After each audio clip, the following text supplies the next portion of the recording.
As jy die Bybel op jou foon het, is jy welkom om hom oop te maak en om daar te vang. Kom ons nader in gebed. Here, dankie dat ons nou die leeu wat in ons longe is kon vrylaat.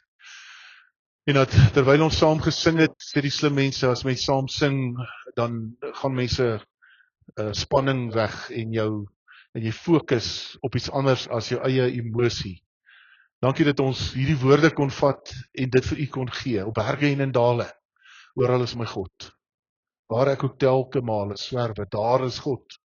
En Here, in hierdie tyd van Pinkster wil ons juis iets daarvan verstaan, om ons en ander se stories van hoop bietjie op te grawe, Here, sodat ons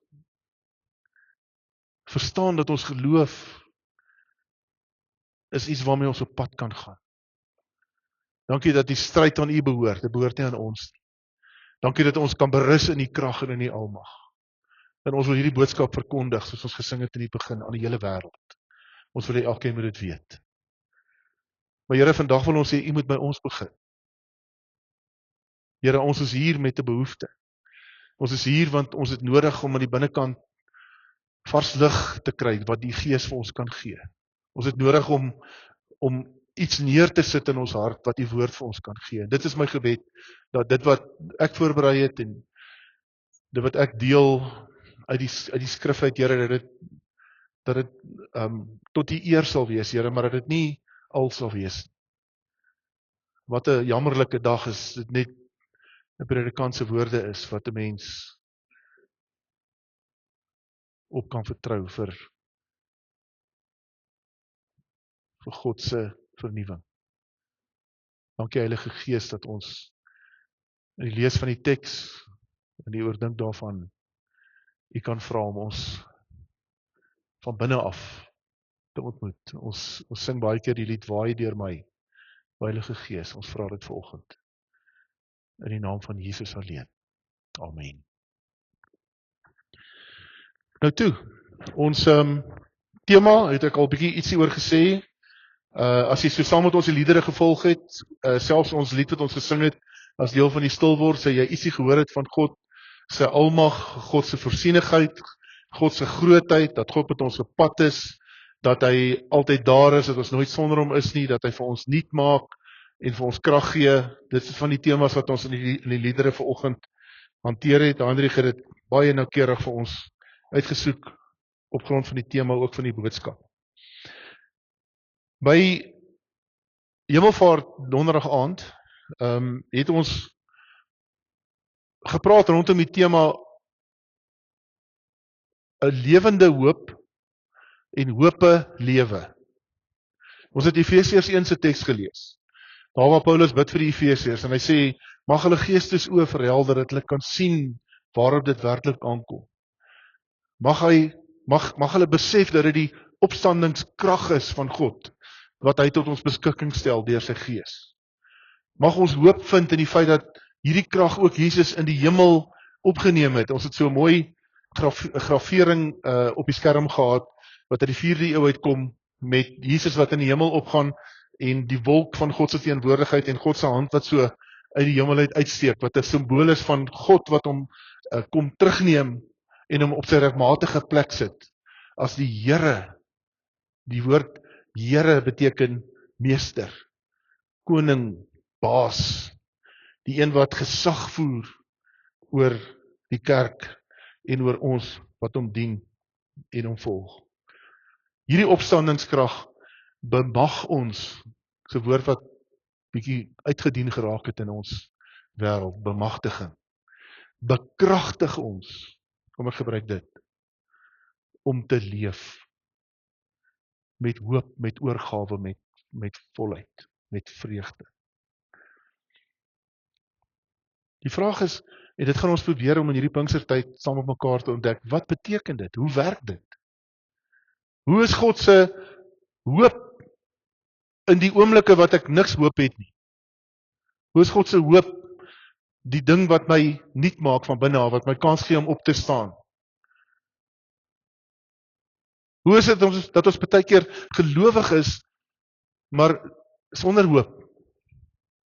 Dat ons met ons geloof na ons eie naaltjies kyk of na ons eie voete kyk en voortslof deur die lewe en soos Jakobus 1 sê, deur elke wind van dwaalleer op sy spore gevat word en beland op plekke waar ons nie wil wees. Hoe werk dit as God sy seun Jesus die koning van hoop gemaak het? Nou Psalm 68 is deel van hierdie spesifieke sondagse leesrooster en hulle koppel hom aan Handelinge 1 van vers 6 af, wat die hemelvaart is van Jesus. Die twee tekste is aan mekaar gekoppel. Handelinge 1 is die gedeelte, ek gaan net so vinnig daaruit vir jou voorlees, is die gedeelte waar die disippels saam met Jesus na die berg toe gaan, en dan staan daar toe hulle nog weer by mekaar was, Here, is dit nou die tyd dat die koninkryk weer gaan kom? En hy het hulle geantwoord, dit is nie vir julle om dit te weet nie. Maar julle sal krag ontvang, daar is dieselfde tema weer, wanneer die Heilige Gees oor julle kom. En julle sal my getuies wees in Jerusalem, sowel as in die hele Judea en in Samaria, tot aan die uithoeke van die wêreld. Bring aan die volke die boodskap van hoop en bevryding, sê Jesus vir hulle. Nadat hy dit gesê het, is hy opgeneem terwyl hulle dit sien, in 'n wolk, het hom weggeneem, sodat hulle hom nie langer kon sien nie. Terwyl ek voorberei het vir donderdag aand, lees ek, iemand sê die wolk is nie 'n cumulus of 'n cumulonimbus of 'n miswolkie, dis God se teenwoordigheid. Die wolk wat op die berg was, berg Sinaï toe, Moses opgegaan het na God toe. Die wolk wat Jesus weggeneem het is God se teenwoordigheid, wat hom kom haal het, om terug by hom te wees, in sy goddelikheid en in sy menslikheid, om te heers, en mag en krag uit te deel, aan ons mense. Die Psalm 68 is 'n psalm met baie slaggate, wat 'n mens in kan vasval. Ek hoop dat ons nie vanoggend daarin vasval nie. Maar iemand skryf vir Psalm 68 en sê, it's a hymn to God's power and majesty. Dit pas presies in by hierdie tyd waarin ons is, Christus wat verhoog is tot die hemeltroon. Dis 'n feesviering, 'n jubellied oor God se majesteit en God se mag. En dit word gekoppel aan die hemelvaart van Jesus. Want Jesus regeer, sê die Openbaring vir ons, van die regterhand van God af. Die taal wat ons kry in hierdie psalm is die taal van 'n triomfantelike optog. As jy nou al ooit 'n pryssinger, 'n pryssanger gesien het voor een of ander politikus praat, is dit omtrent die prentjie wat jy in jou kop moet hê. Dit is mense wat op pad is en wat dans en jubel en die Here se naam groot maak, uitbundig by hulle self. Ons is bevoorreg, ons is begenadig, ons is dankbaar, ons is bly. Triomfantelike optog. En dan sê Konrad Schaeffer in sy kommentaar, we must not let the psalm be allowed to serve as a warrant for unfaithful triumphalism. Dis 'n nuwe woord van die dag. Triomfantalisme. Dis nie alkoholisme nie, maar dis amper so. Triomfantalisme. Ek gaan nou meer daaroor sê. Ons mag nie hierdie psalm lees en dit gee vir ons 'n lisensie om triomfantalisties te wees. Dis 'n psalm wat oor God gaan en oor hom. So, as jy saam met my kyk na die struktuur van die psalm, vers 1 tot 3 is soort van 'n opsomming, wat die karakters aan ons voorstel in die psalm. God se vyande, God is daar. Vers 3, spat sy vyande uitmekaar, die wat hom haat, vlug vir hom, soos rook wegwaai, so dryf hy hulle weg. So gaan die goddeloses tot niet as God nie verskyn nie, maar die regverdiges. Dis die 3 karakters in die psalm. God, die mense wat hom nie eer nie, hom nie dien nie, die goddelose, sy vyande, en die regverdiges. Hulle sal juig vir God, hulle sal vrolik wees, en hulle sal bly wees. Dit is God se vyande en die regverdige. En dan gaan die psalm deur 'n basiese verhaal. Sing 'n lied tot eer van God, sing tot eer van sy naam, maak 'n pad vir hom wat op die wolke ry, en jubel voor hom wat op die wolke ry, is simboliek. Sê hierdie God is anders as Baal, die God van die mense rondom ons. Baal was die God van vrugbaarheid en die God van reën en die God van versorging, wat mense na toe gebid het en hulle goed na toe gebring het vir die oes. Hierdie God is die een wat op die wolke ry. Hy is nie die wolke nie. Hy's hoër, hy's beter. Hy's anders as Baal. Hy's 'n vader vir weeskinders en 'n beskermer van die reg van weduwees. God laat die eensames in sy huisgesin woon, hy lei gevangenes uit na vryheid. Maar wie teen God in opstand is, woon in 'n kaal woestyn. Toe u die volk uitgelei het, o God, toe u deur die woestyn gestap het die aarde gebewe. En die hemel het dit laat reën voor u. Daar begin ons verhaal. Begin by die uittog. God se groot reddingspoging. Wat die voorskouing was van Jesus, nê? Wat het die Israeliete gedoen in Egipte? Wat het hulle geslag? 'n Lammetjie sonder gebrek. Hulle het gestaan, ongesuurde brood gemaak. Hoekom ongesuurde brood? Hulle kan daar vir JP en vir Sharon vra, want dit vat 2 of 3 dae om gesuurde brood te kry dat dit reg is. Dis ongesuurde brood, ons gaan dit nou eet, want vanaand trek ons. Die lammetjie se bloed is op die deurkusyn gesmeer, as die voorskouing van Christus, die volmaakte lam van God, wie se bloed aan die kruis gaan wees, sodat ons verlos kan wees. So dit begin in Egipte. Die Here het bekend gemaak, vers 12, daar's goeie nuus, groot leer, magtige konings het gevlug. Hy vertel die storie, terwyl die manskappe nog tussen die saalsakke gelê en rus het, was die vroue tuis al besig om die byt te verdeel. Deeltjies van duiwe waarvan die vlerke oorgetrek is met silwer en die vlerkpunte met glinsterende goud. Dit het gesneeu op die Salmonsberg, toe die Almagtige die konings daar uitmekaar het gejaag het. Onthou is dit nou gesing? The battle belongs to the Lord. Hier kom die teks daarmee. God is die een wat vooruit. Die mans was nog besig om te rus, toe is die oorlog al verby en die vrouens kon die byt onder mekaar verdeel en kon daarmee vorentoe gaan. Hy die vyande uitmekaar uitgejaag.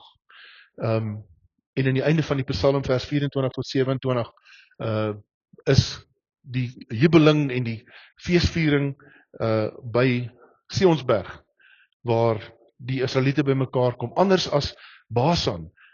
Vers 16, as jy net aanlees, Basansberg, onsaglike berg, Basansberg, berg met hoë kruine. Waarom berg met hoë kruine? Kyk jy met afguns na die berg wat God as sy woning verkies het, waar die Here vir ewig woon. Weer 'n kommentaar aan ongelowige mense, aan die mense wat God nie dien nie. Julle is op Basan. Basan is julle godsdienstige berg, julle heilige berg waarna toe julle bid. Ons is op pad na Sion toe. Ons is anders. Ons volg die lewende God. Hy's met ons op pad. Hy trek voor ons uit. Dan sê hy die skitterende strydwaans van God was duisende, duisende toe die Here van Sinai af die heiligdom betree het. Hy het kruisgevangenes weggevoer.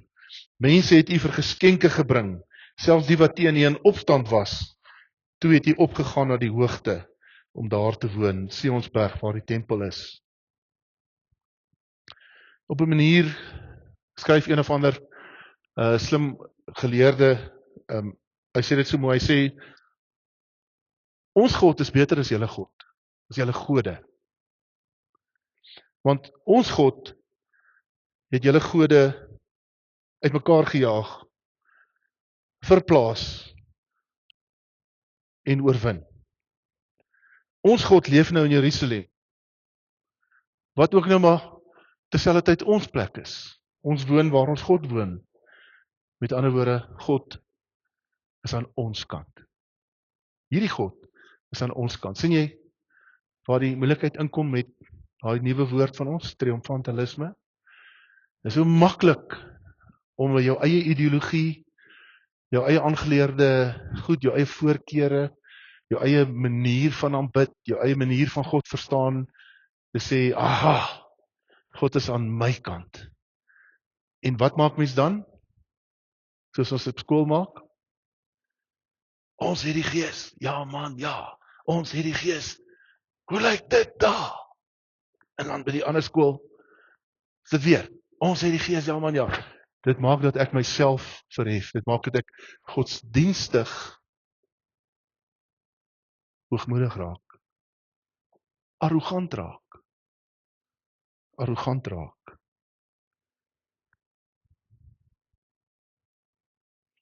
is wonderlik hoe die Psalm vers 8, vers 20 weer begin by die prosesie. Geloof sy die Here, dag na dag draai ons. God is ons hulp, God is vir ons, die God wat ons red. Die Here is ons God, deur wie ons bewaar word in doodsgevaar. God verpletter die kop van sy vyande. Jy sien, dis soos die liedere wat hulle sing in Wallis, daar op die stadion as die Wallisers aan die rugby speel raak. En die span begin swaar kry, dan begin hulle daai liedere sing wat so van onder diep roer, so van onder af kom. So een video gekyk van sy oomie wat al baie jare die Walliese taal verteenwoordig, wat begin met 'n lied terwyl die span swaar trek en hoe daai mense so begin saam sing. Dis die ervaring, dis die belewenis van hierdie Psalm. Vers 25, die mense sien u feesoptog, o God, die feesoptog van my God, my koning na sy heiligdom. Vooraan die sangers, agteraan die snaarinstrumente, tussenin die meisies wat tamboeryne slaan. Hulle loof God in kore, die nasate van Israel loof die Here. Daar is Benjamin, die jongste, daar is die leiers van Jude, die van Sebulon, die van Naftali. Kry jy die ervaring? Dis 'n jubellied waarin ons onsself verlustig. Amper soos nou die dag toe die Springbokke die Wêreldbeker gewen het. En almal in die kas gaan krap het om 'n Springbok trui te dra. My Springbok trui was daar agterin. Ons gaan uithaal, dra hom. Ons is deel van die feesoptog. In 1995 was ek 'n jong dominee in Port Elizabeth toe die Springbokke die geskiedkundige oorwinning behaal het. En ek het nie vreeslik Springbok goed gekoop nie. Ek het net 'n das gekoop. Ek het toe nog das en cufflinks en vreeslik gedink ek is smart. En toe die Springbokke wen, toe spring ek op en 'n klomp van die tieners in ons gemeente was saam in die sitkamer. Ons spring op en ons sing en ons skree en ons is opgewonde en almal gaan huis toe, hulle gaan saam juig en ek klim in die kar en ek ry af seefront toe daar in Port Elizabeth. En ek gaan blaas my toeter en hang by die venster uit met my Springbok das. Niemand kan sien as 'n Springbok das, dis al wat ek het. Ek het nie eens 'n hoed of 'n vlag of niks nie. Ek waai my Springbok das. Almal is vriende, dis die atmosfeer van hierdie Psalm. God is ons God. God het ons in 'n triomftog. God het gewen. God is die oorwinnaar. En is op hierdie punt waar ons daai verse 5 en 6 wat ons gelees het. Weer 'n slag. Ons het so by hulle verbygegaan. Want dis die wentelpunt van die Psalm. Dis die skarnier van die Psalm. Dis daar waar die Psalm sy betekenis kry. Kom ek gaan terug daarna toe. Sing 'n lied tot eer van God, sing tot eer van sy naam, maak 'n pad vir hom wat op die wolke ry en jubel voor hom wie se naam die Here is. 'n Vader vir weeskinders. 'n Beskermer van die reg van wederwees. Is God in sy heilige woning. God laat eensames in huisgesin woon en lei gevangenes uit na vryheid. Maar wie teen God in opstand is, woon in 'n kaal woestyn. Daai verse sê die karakter van die triomf. En dis hoekom Schaeffer sê, ons moet versigtig wees om hier van die kant af op ons eie pad te begin loop en God se vlag te dra en om te swaai en te sê, ons is van ons godsdienst, van ons geloof, van ons kerk, en ons sê nie ons is beter as julle nie, maar kyk hoe goed is ons. Daar in die stad waar ek predikant was, het ek daarmee gedeel aanhoudend. Groot borde op die kant van die pad. Groot advertensies op die TV en op die radio en op die Facebook van waar die genade nou so spesiaal is dat jy soontoe moet ry om dit te gaan kry. Triomfantalisme. Geestelike, eintlik nie geestelik nie, is godsdienstige arrogansie. God veg. Hy behaal sy oorwinnings. Hy gaan voor vir die swakkes, vir die wat broos is, vir die wat niks het nie, vir weduwees en wese. Psalm 10, 146, Exodus, is dieselfde boodskap wat in die Ou Testament loop, vir mense wat haweloos is, Psalm 113, vir gevangenes, mense wat gevangenes is, Psalm 146, Jesaja 49. Dis die karakter van God. Dis die oorwinnings wat hy behaal. Iemand anders skryf, in spite of its militant character and victorious confidence. Die Psalm het 'n militante karakter en 'n triomferende selfvertroue. Hy sê ten spyte daarvan is dit nie die gees van die Psalm nie. Daar is 'n selfverstaan en selfbeskrywing in die Psalm. Dit gee vir God die krag en die mag en die naam as die hemelse krygsman. The battle belongs to the Lord, ons dan nou gesing. God wat in sy heilige woning woon. Die prentjie is 'n simbool van God wat is waar ons hom nie nou kan sien nie. Is die pa van weeskinders, die beskermer van weduwees, wat mense wat nie huise het nie, 'n tuis te gee, mense wat vasgevang is vrymaak. Hy sê, this song belongs to the lowly, who in the midst of the powers of this world remember and hope for the victory of the Lord. Kom ek lees dit weer. The song belongs to the lowly, who in the midst of the powers of this world remember and hope for the victory of God. Baie van ons is op 'n plek in ons lewe waar ons min of meer daarom 'n stukkie brood op die tafel kan sit en daarom 'n dak oor ons kop het. Maar hier's mense in ons geloofsfamilie wat dit nie kan doen. Hier's mense in ons geloofsfamilie wat huur betaal maandeliks wat hulle sukkel om by te kom. Hier's mense in ons geloofsfamilie wat so elke nou en dan by Piet en Marna moet aanklop en sê, kan ons dalk ondersteuning kry van 'n kospakkie, dit gaan ons net deur die maand vat. Hier's mense in ons geloofsfamilie wat onder hartseer, bekommernis, siekte, wat ook al, gevangenes is. Mense wat in donker vasgevang is. Mense is in donker vasgevang. Dalk is dit iemand wat bel en sê, Dominee, jy praat van my. Mens weet nooit. Ek praat in die week met met Marlene van Heerden. Sy hoor môre wat die spesialis sê of hulle enigiets kan doen aan haar heup. En of sy sonder 'n heup moet verder leef. Nadat sy 2 jaar die meeste van die tyd in die hospitaal was, met haar selfe heup. Sy sê vir my, Jan, niks het aangegroei nie. Nie my heup nie, nie my heup in die potjie nie, nie die goed wat hulle op my bek en been gedoen het nie, niks het aangegroei. Dis 'n storie van hoop soek. Sy gaan nie in die aand by die Pinkster 'n storie deelneem want sy is vir te moeilik om te kom. Dis 'n storie van hoop soek, gaan sit by haar. Te midde van absolute wanhoop. God is hier teenwoordig. God is met my op pad. Hier's van ons wat langtermyn siektes het, goed wat nie gaan verander nie. Hier's van ons wat 'n beroerte gehad het. Hier's van ons wat sukkel met demensie of geheue, ons party van ons ly aan ouderdom. Dis nie 'n skande nie. Die Engelse oom in Pretoria het altyd vir my gesê, as ek vir hom sê, hallo Philip, how are you doing? Hy was iets in die 90. En sê, ja Dominee, it's going well, is maar net die ouderdom. Ek is nie 'n vreemdeling daarvoor nie. As ek 'n dag of 2 baie aktief was en ek staan die volgende dag uit die bed uit op, dan sukkel ek om op my voete te trap. Dan is seer. Maak nie saak waar jy is of waar jy gaan wees. Ek sien ek en my ma praat baie oor die dood. My ma is 86. Sy het nou die dag vir my gesê, Boetie, ek dink nie dis meer lank nie. Ons praat baie oor die dood. Daai hekkie wat jy nie kan oor nie, maak nie saak hoe nie. Ek sit in die week met iemand en gesels.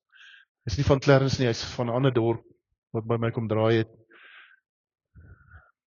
Absolute ouers wat hom gebreek het in die lewe, sê hy.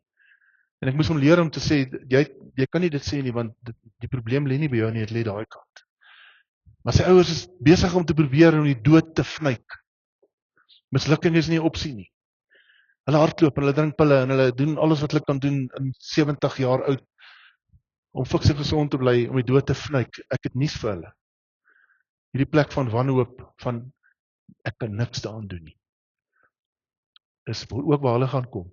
As jy 'n boer is, weet jy op 'n dag as die seisoen nie reg geloop het nie, ry jy na jou lande toe, op 'n dag ry jy nie meer na jou lande toe nie. Jy bly by die huis en op 'n dag ry jy lande toe en jy sê ons stuur die knippers in, die katters kom in en ons sny die goed af vir die beeste. Hier gaan nou niks. Waar is God? Sê hierdie Psalm daar. Daar kan ek my hande uitsteek en my bors na die Here toe druk, broos wees en sê, hierdie God is my God. Op berge en in dale, hier is my God. Wie ontvang die voorreg van God se teenwoordigheid? Die regverdige. Wie is die regverdige in die Psalm? Dit is mense wat vir God dien, wat vir God liefhet, wat vir God volg. En om sy seën te ontvang, moet ek ook doen wat hy doen. Moet ek leef soos hy leef. As jou kind stout is of hy breek iets, en jy vra van mamma, is jy dan nie lief vir mamma nie? Hoekom breek jy die goed? Ek is baie lief vir mamma. En terwyl hy met jou praat, breek hy nog 'n ding. Sê maar daar, wat is hierdie liefde van jou? As iemand jou kar kom leen sonder jou toestemming en hy stamp hom en hy bring hom terug, en hy sê maar ek gedink ons is vriende. Hoe kan jy dit doen? Ja nee, ons is vriende, absoluut. Absoluut, maar jy moet maar kyk, daai ou wat my gestamp het, hy sê hy het versekering. Jy moet maar daar by hom gaan hoor. Ja, maar wat sien ek nou? Jy sê 'n ding, maar in jou lewe is daar nie teken daarvan nie. Hierdie Psalm sê, ons moet vir ons belangrik wees wat vir God belangrik is.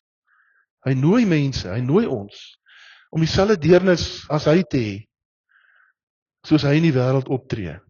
Deernis. As jy deernis het soos God, dan weet jy stap saam met God. Jy kan nie jou eie pad kies vir God by jou intrek nie. Ons sien in die wêreld waarin ons leef, waar godsdiens gebruik word en misbruik word, om ingetrek te word in 'n ideologie. In ons eie land het ons dit gehad. Ons het dit apartheid genoem. Ons kerk, hierdie kansel, het vir lidmate wat hier gesit het gesê, dis die wil van die Here. Terwyl dit lynreg is teenoor wat die Bybel sê wie God is. Deernis, omgee vir die buitestanders, vir die wat swaar kry, vir die wat donker plekke het. En as ek nie saam met God in die donker plekke ingaan nie, moet ek weet as ek in my donker plek is, moet ek nie die Here nader roep nie. Want dan het ek God ingespan vir myself, vir my eie gewin. All those who worry about the hungry, the naked, the poor, the disappeared, the tortured, the imprisoned, are close to God. Wat sê Jesus? As jy een van hierdie mense, die wat honger is, die wat naak is, gedien het, gevangenes, het julle my gedien. Dis 'n lyn wat reg deur die Bybel trek. Dis iets wat jy nie kan ignoreer nie. En dis wie hierdie God is. Wat ons krag gee om anders te wees in hierdie wêreld as die wat net wil wins maak. Om anders te wees as mense wat godsdiens gebruik vir hulle eie gewin, vir hulle eie ideologie. My uitdaging is om anders te wees as predikant, as dominees wat in mag en krag rondbeweeg. Sê ek sê dominee, daarom wil ek dit so hê. Om in die voetspore van Jesus 'n diensknegt te wees. En ek sukkel die meeste van die tyd daarmee, want ek het ook 'n ego, ek het ook 'n wil wat heeltyd wil voordruk. Maar die Here sê nee, as jy vir my wil volg, as die een wat jou krag gee en jou nuut maak, dan moet wat vir my belangrik is vir jou belangrik wees. En dit beteken, vriende, dat ons diep grawe in onsself oor die goed wat ons voel, die Here moet nie met ons daaroor praat nie. Hy moet nie met ons daaroor praat nie. Hierdie verhoudings met hierdie man wat my so te nagekom het, die Here moet net met my daaroor praat nie. Dominee, dit is goed dat jy nou hier is, maar ek hoop nie jy is hier om met my daaroor te praat nie, maar daaroor praat ek nie. Dis afgehandel. Dan gaan ek later 'n gesprek hê wat sê, Dominee, ek kry so swaar, ek voel die Here is nie by my nie. Ek voel die Here het my gelos. Ek sê ek kan dit verstaan. Maar jy het hom gelos toe hy jou genooi het om soos hy te wees. In die week wat kom, vriende, gaan ons saam dink, saam gesels en saam ontdek wat dit beteken om met hoop te leef. As ons dink oor hoop, dink ons nie aan dit wat die Bybel sê van hoop nie. Ons dink aan ons hoop ons span wen. Of ons hoop daai kontrak kom in. Dit wat die Here vir ons gee, deur die belofte wat hy vir ons in die toekoms gaan vassit het. Hy lê daar. Hy lê daar. En dit maak dat ek hier, waar die lig van die hemel val, met oorgawe, met hoop kan leef. Al is daar op die oog af niks.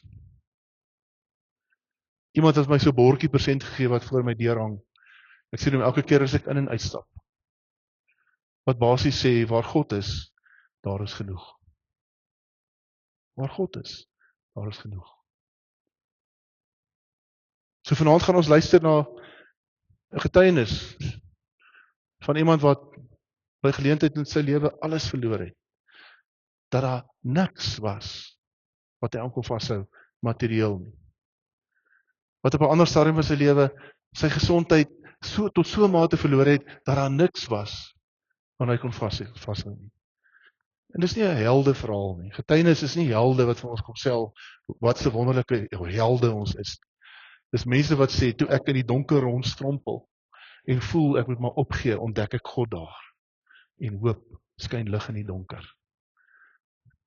En ek wil vir jou nooi om 'n verbintenis te maak in jouself, om saam met ons te kom kuier. En iets te ontdek, om op te hou, net swaar goed rond te chommel, klippe teen berge op te stoot, en te begin die koning van hoop dien, sodat ons saam in die optog kan wees, saam waar hy hoop bring. Kom ons bid. Ag Here, ons luister na hierdie psalm, hy kom so op 'n manier oorweldigend na ons toe. Dis amper asof mense half terug staan en sê, joe, maar julle is opgewonde oor God. En dan ontdek ons, hoekom? Nie omdat God alles wat ons doen en sê onderskryf nie. Nie omdat God maar gewillig inval by wat ons glo en wat vir ons belangrik is.